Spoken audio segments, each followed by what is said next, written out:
I'm Kenny Lee here with MMA Sucka. I'm joined here today by Mike Biggie Rhodes. Mike, thank you for taking the time out to do this. Really appreciate it. How are you doing these days? I'm doing good, and thanks for having me. A little tired. We just got done working out already this morning, but all in all, I can't complain. Okay. I saw your social media the other day, and you recently joined the Hiawatha Fire Station. Can you talk to me a little bit about that? How did that come about? So I would say for probably the past 5 or 6 years now, I've been considering going into that field of being a firefighter. And I recently moved back home to Iowa.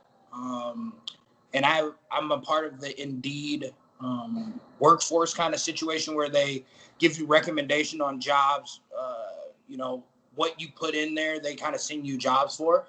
And one popped up for Hiawatha Fire Department as a volunteer. Obviously, it's a lot of training and a lot of things that I have to earn to be able to eventually be hired on full time in like a paid position. But it made sense, I just turned 31.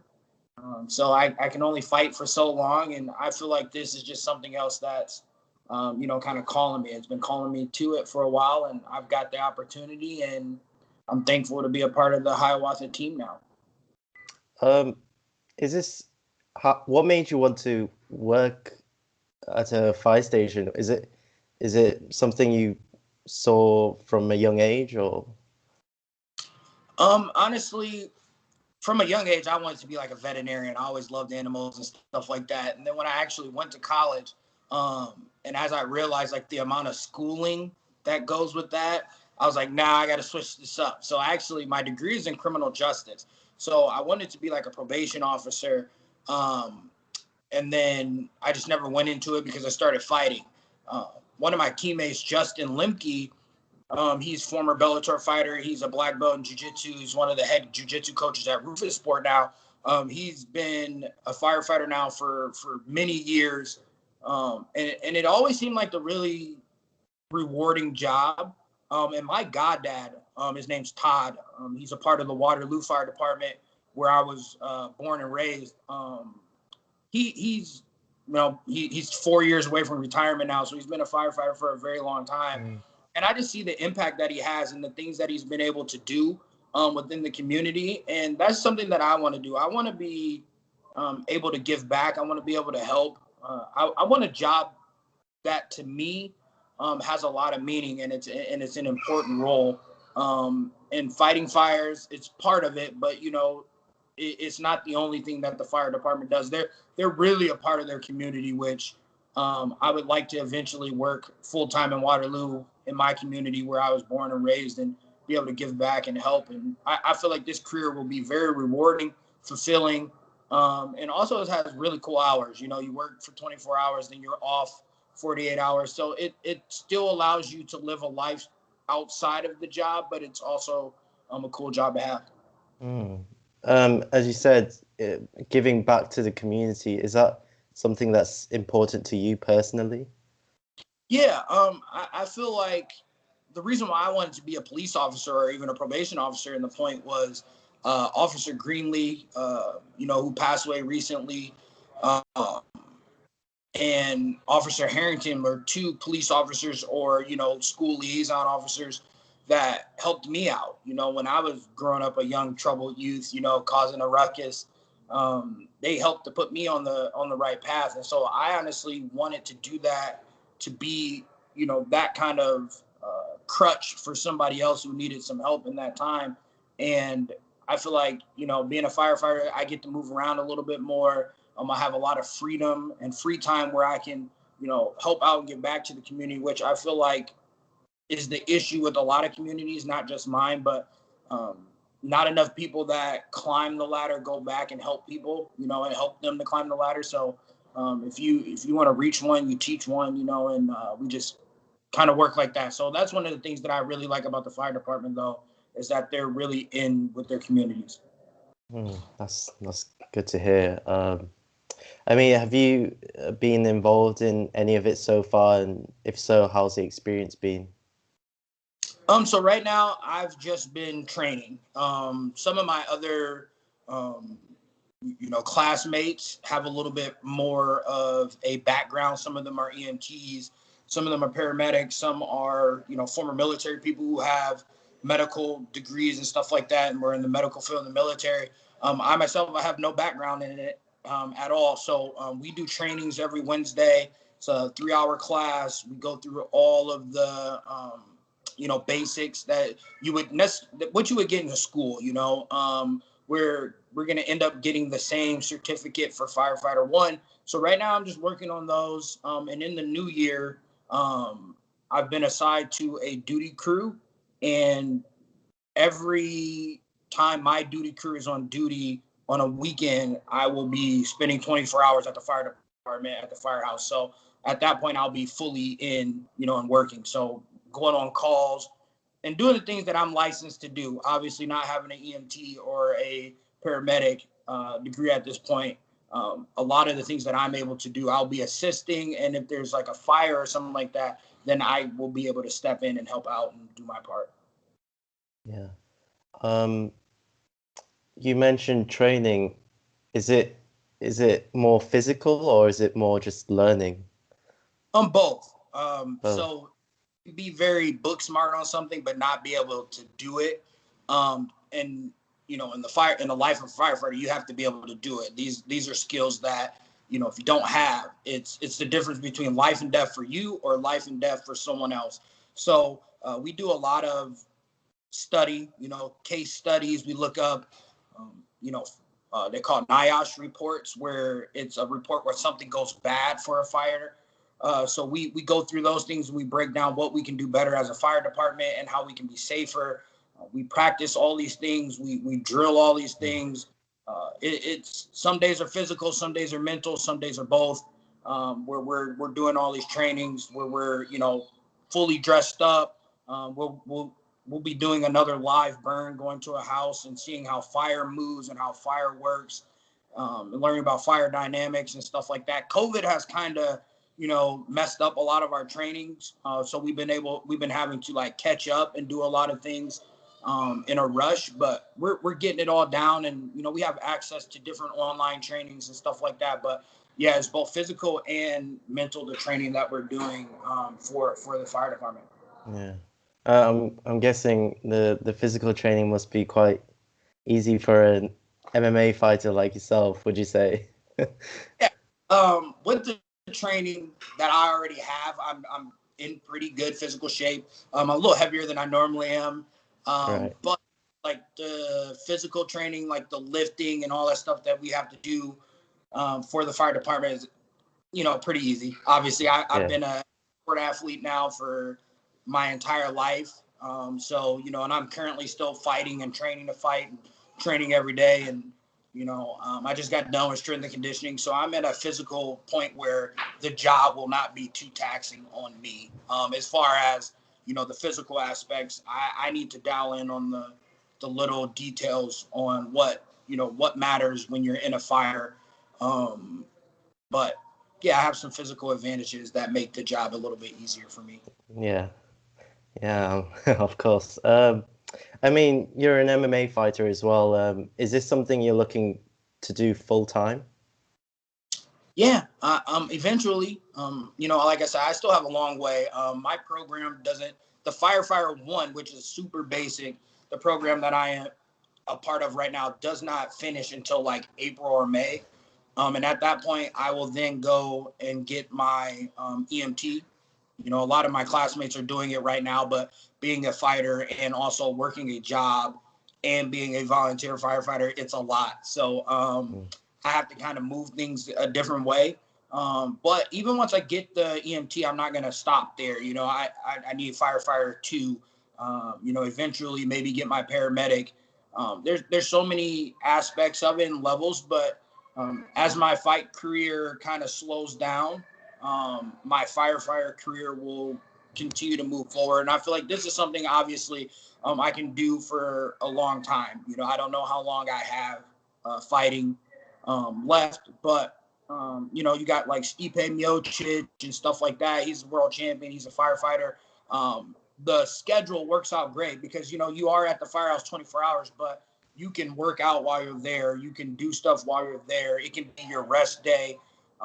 There's a lot of aspects that the lifestyle of a fighter will actually help you, you know, with fighting. It's not going to hinder you. Whereas, you know, I commend a lot of the guys who are like police officers and still fight because they have to work crazy shifts. You know, they're normally working every day, you know, 8 to 12 hour shifts and then having to find time to train. So that's a little bit harder. I feel like with how the firefighter schedule is set up, it's a little bit easier to still be able to train and do all the other things outside of, you know, doing just that. So I'll fight for a while and see what happens. Yeah. Obviously 2020's been a crazy year for everyone. I mean, it's affected pretty much everyone because of the pandemic. How's your life been during this COVID era?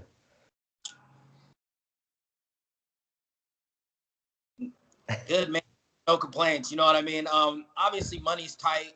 You know, money was tight for everybody. Money was tight before COVID, so money was even tighter during this pandemic and this shutdown. You know, I did receive some relief, you know, from like unemployment and stuff like that. Not something that necessarily I would have liked to do. Obviously, I would have liked to work and made my own money, but you know, circumstances is what they are. For the most part, for me, it was just like my weight is the only thing that kind of suffered, just because in the beginning, gyms were closed. You know, we're ordering out to eat. You know, I'm just gonna blame it on supporting local businesses. You know, local restaurants. I was eating at them all. So you know, for me, it was just I gained some weight. I had COVID. Luckily, my symptoms weren't, you know, severe at all. It was very, very minor for me. I had like a fever for maybe a day and a half, 2 days, and then I was completely fine. You know, but you know, there's a lot of people who aren't, you know, so I can't complain. My gym opened back up. We've been following a lot of protocols and stuff like that. We've been on top of everything. We haven't had, you know, many cases, if any at all, besides myself and I think 2 others, you know, that were outside related COVID, you know, connections. So other than that, you know, I've been training. I started working out, starting to eat better. You know, 2020 has actually been pretty good to me personally. So I just feel like I've been able to make strides and do some things that maybe I wouldn't have been able to do if not forced to kind of sit with myself. You know, with quarantine, I feel like a lot of people have realized either they really like themselves or they really don't, you know, and hopefully it gives them a time to reflect and think about what they want to do with their lives, because you know, you're told all the time, you know, live life like you're going to die tomorrow. Well, you know, this situations like this really put a spotlight on that kind of thing. So hopefully people are, you know, gonna go from this and be better and do what they actually want to do in life and not be stuck in a job that they don't want to work, or in a relationship they don't want to be in, or, you know, hopefully the people are going to chase their dreams a little bit more, because, you know, with the pandemic, you realize life really is short and fragile. So for me, though, I can't complain. I've had a good year, and hopefully, you know, it continues into 2021. Yeah. Your last fight was last year. It's quite a while ago against Najim Wali. Yep. In the Cage Fury FC. The fight was at light heavyweight. I mean, is this a weight class you're looking to fight in the future? Dude, I'm a freaking heavyweight right now. I will not fight any lower than 205 probably ever again in my career. Oh wow. Okay. I'm a big guy. I've always been a big guy. You know, a lot of people who know my career know about my weight loss story, you know, being up as high as 280 and making my way all the way down to 170. And honestly, just those cuts, you know, those cuts down to 170, those cuts to 185, they were brutal. They were bad. They were mean. And I've probably done some damage to my body that will, you know, never be right. So it's harder to lose the weight these days. And, you know, it's not smart to cut that weight. And I think you're seeing it in a lot of guys that are fighting up weight classes now. So if you see me fight, it'll most likely be at 205 or heavyweight. Yeah. I fought at both of those weight classes plenty of times before my amateur career on the way down, and then now at my in my pro career. My last 3 fights have all been 205 or higher. One of them was supposed to be 205. The guy showed up fight week crazy over the limit, so we ended up just doing a heavyweight fight. So that's fine with me. I'll fight heavyweight. I'll fight 205. Pretty big guy. And I don't really use that kind of fight style. Like I fight more with my skill set, I feel like. So I'm not worried about fighting guys that are bigger. But yeah, I'll probably be heavyweight or 205 unless, I find some kind of holistic lifestyle or something. And I'm down to like 85 again. But yeah, no, probably not. Probably wouldn't be fun. So no. Yeah. Do you do you feel like you have more power at 205, or do you feel slower or anything like that in your fighting style? No, I definitely hit harder, just because I'm carrying more weight. That's the reason why you see at the higher weight classes one touch and guys just fall out. And it doesn't look like the punch was that hard, but it's the weight of the person, their technique, stuff like that. I've never considered myself a power puncher. Like I have some knockouts and stuff like that, but I'm just very technical. If you watch how I fight, my fight style, I'm just very accurate. You know what I mean? Like I hit the spot that I'm aiming for. I'm not just winging punches. I'm not just trying to throw bombs. Like I've never been that kind of fighter. I've never fought that kind of style. So even going up weight class, I might not have as much power as some of these other guys, but I will be faster. I'm definitely way more athletic, and I feel like I'm the cleaner, more technical guy over the majority of the people that I could see myself fighting in some aspect. I feel like I'm very well rounded. So in that respect, if they're bigger, they might have more power, but I don't think they'll be more technical or in greater shape as I am and stuff like that. So I'll have some advantages being the smaller guy, and they'll have some advantages being the bigger guy sometime. But at the end of the day, you got to be the better fighter. Yeah. When are you looking to get back in the cage? That is a good question. It just kind of depends. I'm not with CFFC anymore. I'm technically a free agent. Like I can fight anywhere I want. I signed with a new management. I'm with the firm. I'm with Melky and Abraham Kawa and those guys with that, juggernaut of a team that they have. So we'll see what happens in 2021, what comes up, what fight organizations are still around, which fight organizations are putting on fights, and I think with I'm on a 3-fight win streak right now. I think with one win here, like a recent win in a dominant fashion, I can get a call up back to the big show here, short notice or something like that, just because of, my name and the value that I have and the work that I put in my resume. You can look and see I don't lose to just nobodies. Like I fought the cream of the crop. So you can put me in there with just about anybody, and I can hold my own, or it's going to be a great fight. So we'll see. Hopefully I might get something quick locally if I can in like February or March, and then try to get maybe another one in the summer.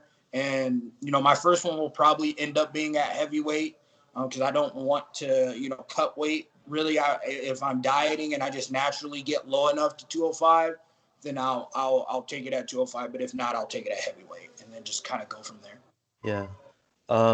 Obviously, you've been fighting for a long time, and you've won multiple belts in welterweight, in middleweight, and now in light heavyweight as well. Do you have any future goals you like to fulfill in the sport of MMA? And where do you see yourself at this stage in your career? Because I know you mentioned, the fire station, you're really getting into that as well. Like, where do you see yourself at this stage in your career? Honestly, I fight because I like to fight, and I want to fight some bigger names. I want to fight some bigger guys. I want to fight fights that get me excited. Like I want to fight these guys that people most likely think I can't beat. Like, those are the matchups that I want. As far as like titles and stuff like that, I've never really cared about those. Those are always kind of been just things that have been a springboard to get to where I want it to go. Like, well, if you win this title, you'll get to the next level, or if you take this fight, you'll get to here. So they just put a title next to it. You know what I mean? But for me, it was just the fight to get where I needed to go next. The belts that really matter are the major organizations, because they come with the dollars to match the fame. A lot of people think like, oh, you got that title. Yeah, I didn't get paid. You know what I mean? Like, it didn't come with that kind of money.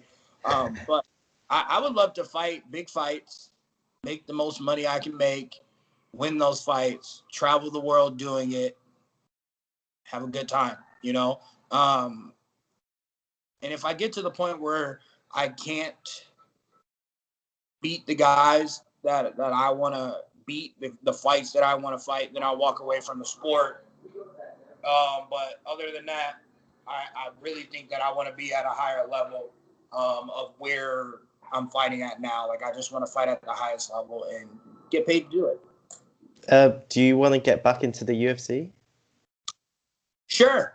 I wouldn't turn it down, They're not the only organization out there. They're not the only paying the money.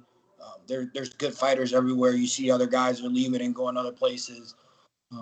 Everybody wants to fight in the UFC, though. It's the biggest, it's the best, But if you're at the bottom of the totem pole there, you can make more money fighting elsewhere, So it just depends.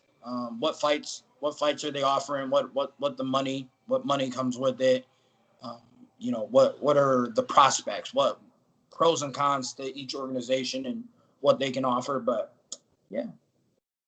Before I let you go, is there anything you'd like to say to your fans? Honestly, I would just say, let's stick with me, like I always say. Keep riding the Blame Biggie train. 2021 will be fun. We'll get in some fist fights.